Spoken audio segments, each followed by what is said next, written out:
प्रतिरोधक क्षमता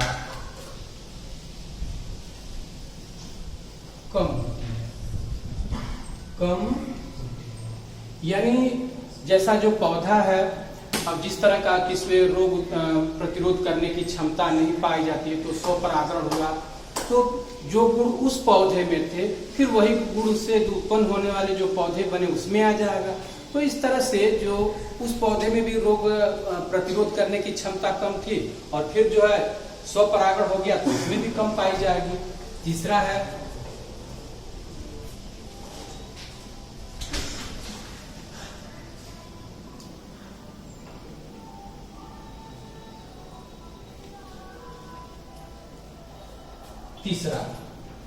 ऐसे बीज शीघ्र नहीं पकते, ऐसे बीज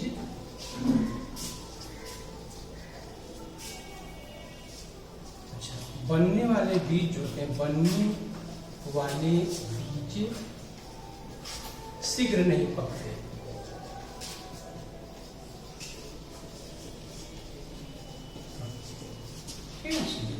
नंबर 4 और क्या आता है, स्वपरागण से नई जाति के पौधे नहीं उत्पन्न। स्वपरागण से नई जाति के पौधे उत्पन्न नहीं होते, नई जाति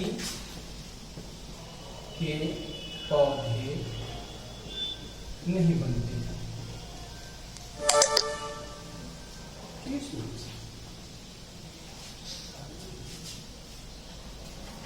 ये स्वपरागण हो गया। स्वपरागण से मैंने लाभ बता दिया, स्वपरागण से हानि बता दिया, स्वपरागण के प्रकार बता दिया। अब जो नेक्स्ट है वो हमें पढ़ाना है परपरागण।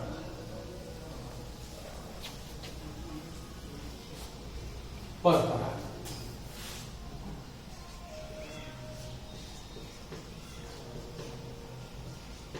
परपरागण मैंने बताया ना कि जब पुष्प, एक पुष्प से पराग कोश, एक पुष्प है, जैसे मान लो ये मैंने एक पुष्प बना दिया, एक पुष्प है, ये क्या है, पराग कोश है, ये क्या है, इसकी वर्तिका है। ठीक है स्टूडेंट, इसी तरह से दूसरा पुष्प है, ये पराग कोश है और इसकी ये वर्तिका है ना, और ये दूसरे उसी जाति का या दूसरा पुष्प है ना, ये दूसरा पुष्प है, ये उसकी वर्तिकाग्र है, ये पराग कोश है।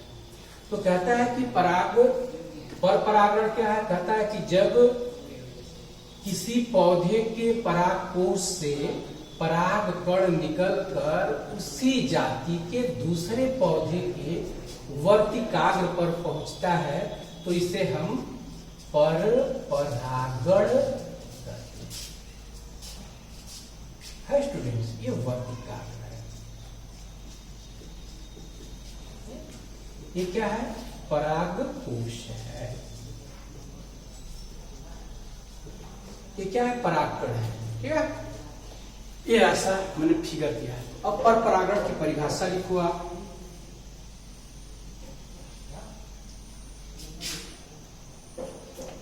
जब एक पुष्प के परागकण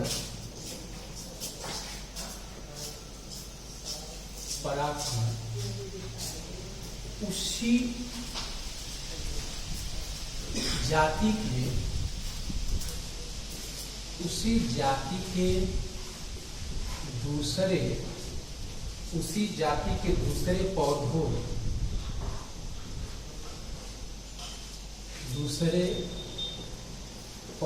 के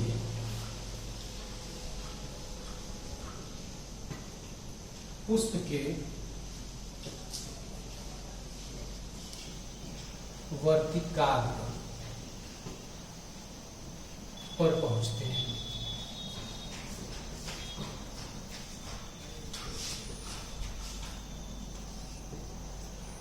इसे परपरागण कहते हैं।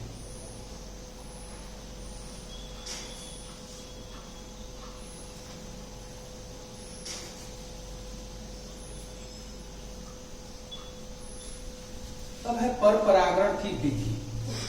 पर परागण किस किस विधि से होता है? पर परागण की विधियां कौन कौन सी हैं? किस किस विधि से होता है? सिंपल सा है कि पर परागण अगर होना है तो कहता है कि ये तो एक वायु है, जो वायु में अगर परागकण उड़ेंगे तो दूर तक वह चले जाते हैं, है ना।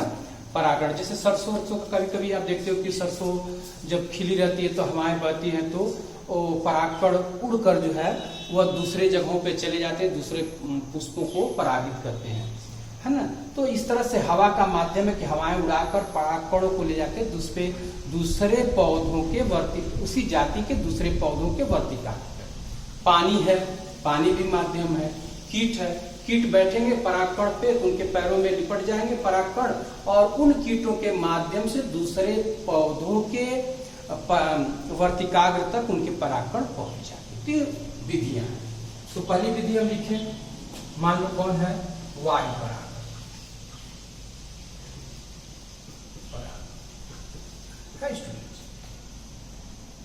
ये वायु परागण।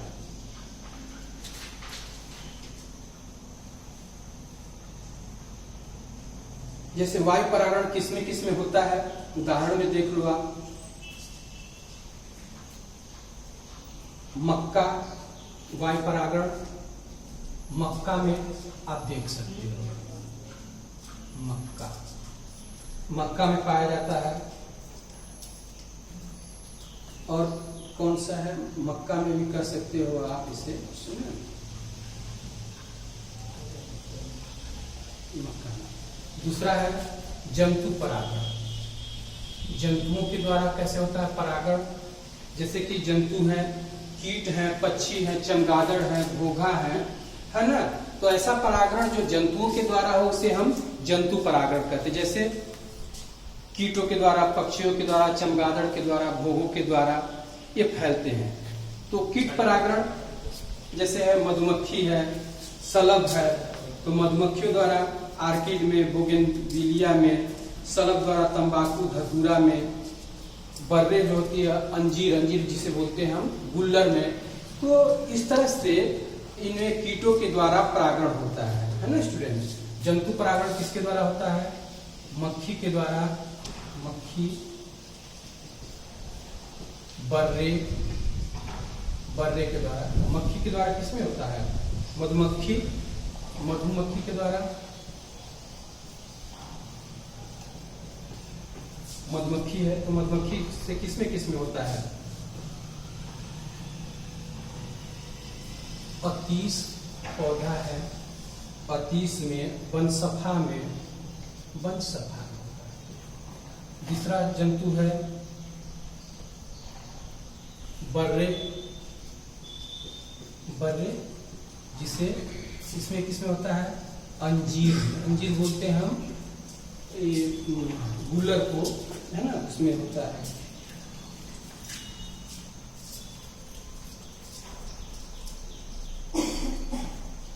तीसरा है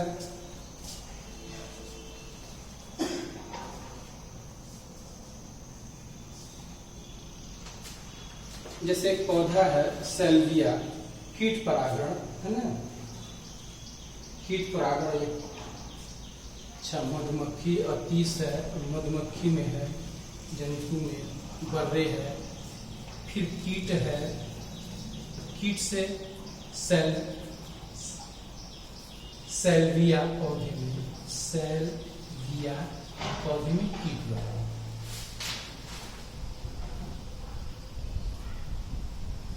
कीट द्वारा सेल्विया में होता है, मटर में होता है,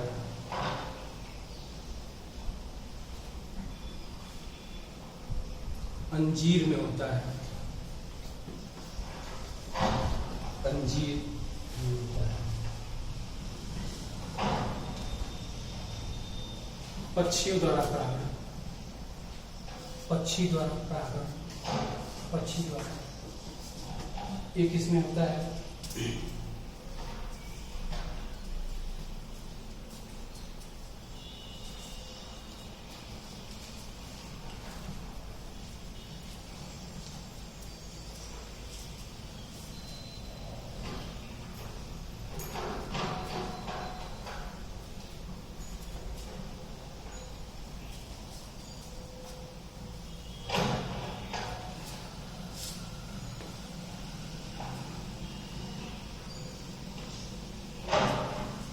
विग्नोनिया में पक्षी द्वारा विग्नोनिया में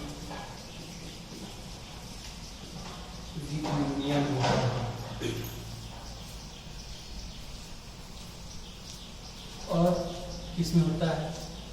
बरगद में पाया जाता है। तीसरा जो है मैलेकोफिली, ये जो पाया जाता है भोंगों द्वारा, है ना, पक्षी द्वारा, भोंगों द्वारा। ये पूछता है कभी कभी कि भोंगों द्वारा जो परागण होता है उसको क्या बोलते हैं? भोंगों द्वारा परागण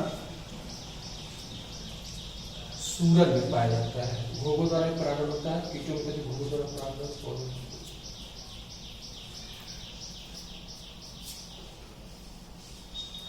जैसे सूरन जो होता है पौधा, उसमें जो परागण होता है यह भोंगों के द्वारा होता है। सूरन भोंगों द्वारा परागण को हम मैलेकोफिली बोलते हैं।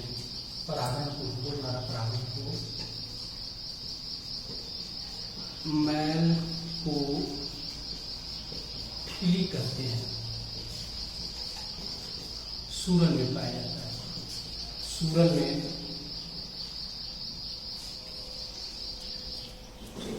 ये है जल परागण।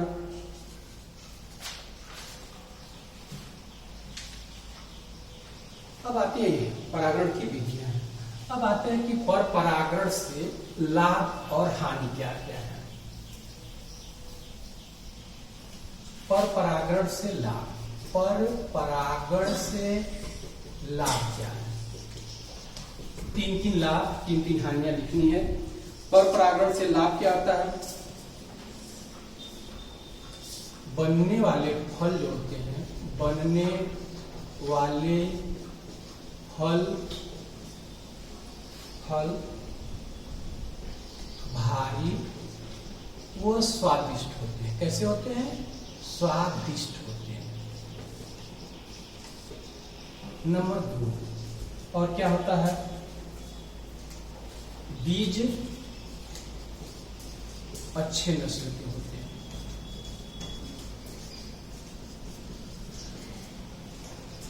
कि नंबर 3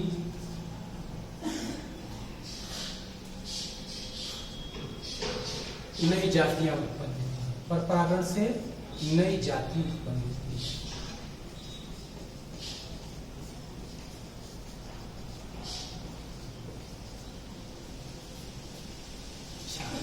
लाभ। हानि लिखते हैं। पर परागण से हानि क्या है?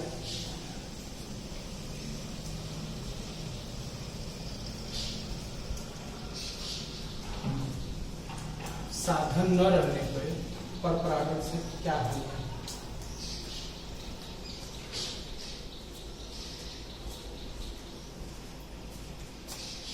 परागण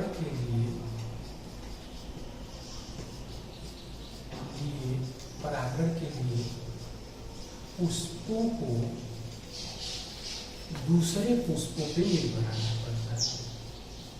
दूसरे पुष्पों पर निर्भर रहना पड़ता है। नंबर 2 क्या है?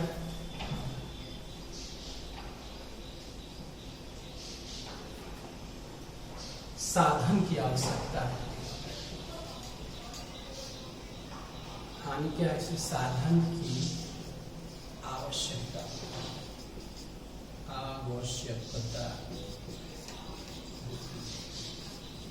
तीसरी जो है मेन हानि, इससे क्या है?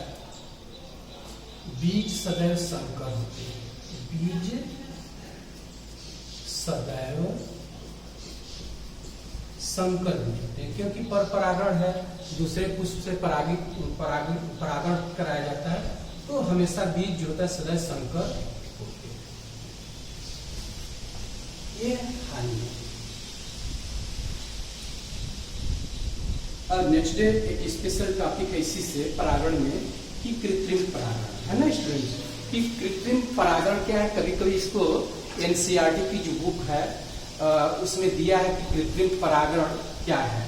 तो जैसे है कि विपुंसन दैट इज कॉल्ड द इमैसिकुलेशन। इसे पूछा जाता है कि व्हाट इज द विपुंसन। मैंने अभी इक्की बोर्ड के जो पेपर थे अभी चेक कर रहा था तो उसमें दिया, जैसे हमारे इक्की बोर्ड के एग्जाम होते पेपर के 6, 7, 8 सेट होते हैं, तो कई डिस्ट्रिक्टों कई मंडलों के पेपर को जब चेक किया तो उसमें पाया कि जो पेपर में जो विविधता है वह अलग अलग तरह की थी। यहाँ के पेपर कुछ अलग तरह के थे, वहाँ के पेपर कुछ अलग तरह के थे। तो इनको सभी को डीपली पढ़ना है स्टूडेंट, दैट्स इज। तो next topic I have to teach you, जो अगला जो टॉपिक है मुझे आपको पढ़ाना है, दैट विल बी द विपुंसन, जिसे इमैसिकुलेशन कहते हैं। दूसरा होगा थैलीकरण होगा, इसके बारे में हमको पढ़ाना रहेगा स्टूडेंट्स, है ना। तो उसके आगे जो है परागकण का वर्तिकाग्र अंकुरण, ये सबको डीपली पढ़ाते चलूंगा। बट आपको थोड़ा सा कॉन्शियस रहना है, जागरूक रहना है कि जो भी चीज़ें आपके रेस्पेक्टेड टीचर्स द्वारा जो भी रिलेटेड सब्जेक्ट जो पढ़ाए जा रहे हैं, आप अपनी जरूर वीडियो के माध्यम से आप जरूर देखने की कोशिश करो। या तो वीडियो नहीं है तो संबंधित आपका सहपाठी है जिसके पास एंड्रॉयड सेट है, उससे आप कांटेक्ट करके किसी माध्यम से, जब तक अभी सरकार द्वारा कॉलेज खुलने के लिए आदेश नहीं आ जाते हैं तब तक क्लास को ऐसे चलाते रहना है। और हम अपने वीडियो क्लास के माध्यम से आपको क्लास की जो जानकारी है, जो रिलेटेड सब्जेक्ट है, उनके जो वीडियो हैं वो भेजे जाते रहेंगे हमारे विद्यालय के मोबाइल से। Thank you students.